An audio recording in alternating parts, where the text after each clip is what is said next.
Hello, children, and welcome back to your Fun with English lesson. So, are you ready to get started? Great. Let's see what are we going to talk about today. Children, have you noticed these columns in the newspaper? Do you ever go through newspapers? Which is your favorite section? Is it the comic strips? Well, just beside the comic strips, we often find these puzzles. Do you know what are these? Can you make any order out of this? Does it make sense? Yes, these words are not in order. They are all jumbled up. And that is our lesson for today. We will learn about jumbled words. Let us see what all are we going to discuss under this topic. At the end of this lesson, you will know and be able to describe what are jumbled words. You will be able to solve shorter jumbled words yourself, and you will also be able to design a jumble yourself. Now that you have an idea about what jumbled words are, let us consider why do we need these.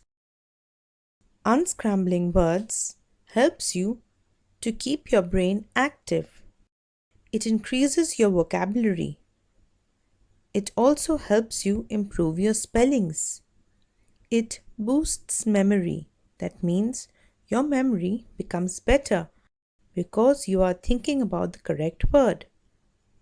It is also engaging and fun. You can play these with your family and friends and have a good time at it. Time for an example. Let me see if you can unscramble words by yourself. For this, I have taken a story you already know so that you can guess the word which will come in the correct place. Here is my story. One day, a thirsty dash flew all over the fields looking for Dash. For a long time he could not find any. So children, could you guess the story? Yes, it is about a bird, isn't it? As you can see from the picture given here. Now let us go word by word and try to solve the jumble. One day, and the three-letter word has T, H and O. We know in this order the word doesn't make sense. What about OTH or OHT? Does the word make any sense? No. But yes, HOT does. When we put it together, what does that sound like? Right, one hot day. A thirsty dash. Now you very well know the story. Which bird is this? Yes. And how do we spell it? C-R-O-W, crow. You can see the jumbled words here have all the letters, but we have to rearrange them and put it in the right order. And what was the thirsty crow looking for? Yes. Look at the letters here. What should it spell as? You are right. Water. W-A-T-E-R. Water. He felt very dash and almost lost all hope. Suddenly, he dash a dash of water below a dash. He flew straight dash to see if there was any water inside.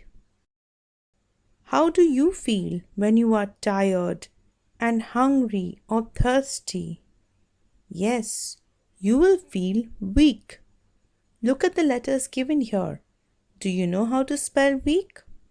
W-E-A-K. Weak. Very good. Suddenly,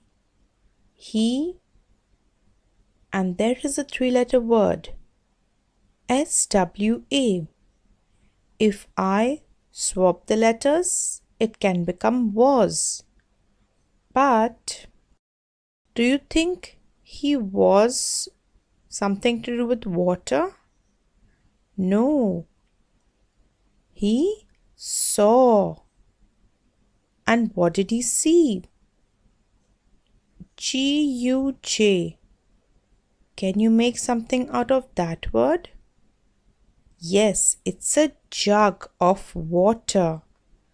Below a... Where can the jug of water be kept? Yes, it was just below a tree. He flew straight down. You can see the four-letter word given here to see if there was any water inside. Do you know what happens in the story after this, children? Let us read to find out. Dash. He could see some water. Dash the jug. The crow tried to dash his dash into the jug. Can you make sense of this paragraph? Not quite. I think we have to start rearranging soon. What is the first word? Can you guess? Yes, it has three letters. And it is yes. Yes, he could see some water dash the jug. Where do you think the water was? Yes, it was inside the jug. Can you spell inside with me? I-N-S-I-D-E. Very good. The crow tried to dash his dash. So, what about S-H-U-P? Do you know what will happen if we rearrange the letters to make a more sensible word? Yes, push. P-U-S-H. His. Which part of the body do you think the crow was trying to put into the jug? Yes, his head. The crow tried to push his head into the jug. Sadly, he found that the dash of the jug was too narrow. Then he tried to tilt the jug for the water to dash out, but the jug was too dash. Did you think about the solutions? Could you guess these words? Let us read the paragraph again and solve these jumbles. Sadly, he found... Which part of the jug are we talking about? Yes, the neck of the jug was too narrow. Then he tried to tilt the jug for the water to dash out. What happens to water? There are four letters here. W-O-F-L. If I play with the letters, I can come out with wolf. But that doesn't make sense here. I also come up with foul. But that also doesn't make sense here. When I am talking about water, which word should fit in? Yes, it is flow.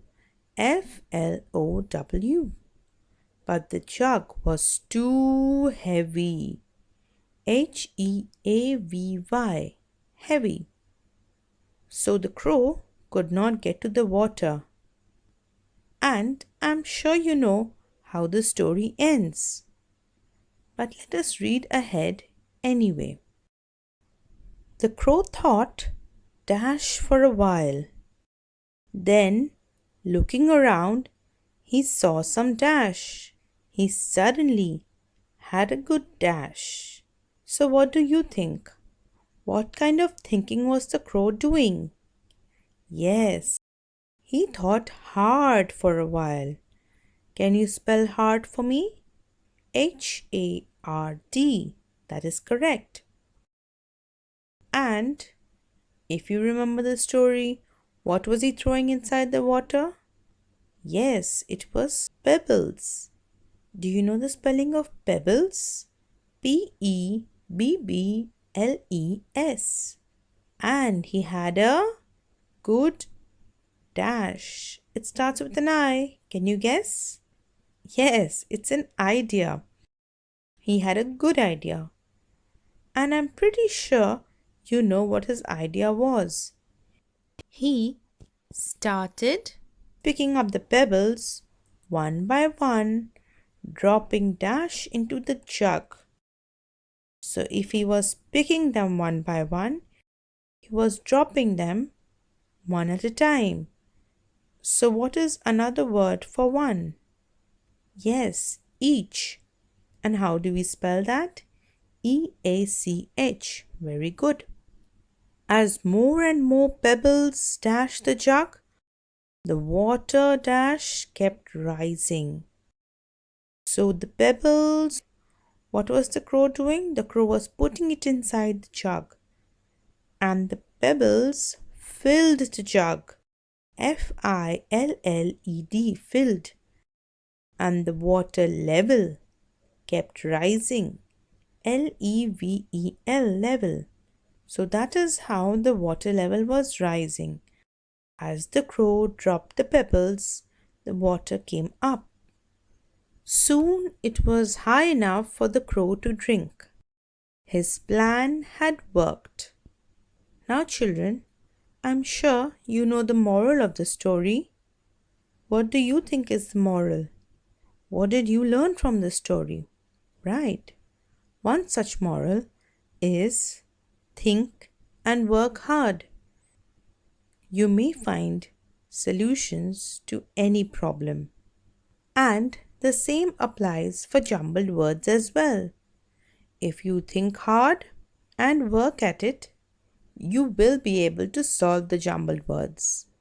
Did you have fun reading the story?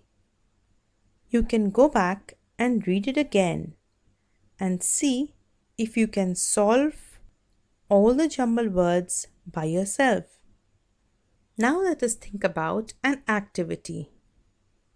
You have to make word jumbles with the names of the types of houses you learn in your EVS lesson and ask your family members to decode it.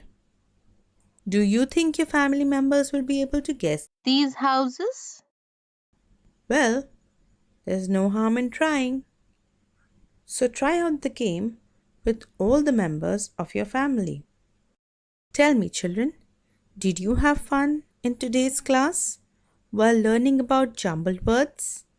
I sure had a lot of fun planning for the lesson. I want you to try and look for more word jumbles. It might be in your newspaper or online, and try and solve these yourself.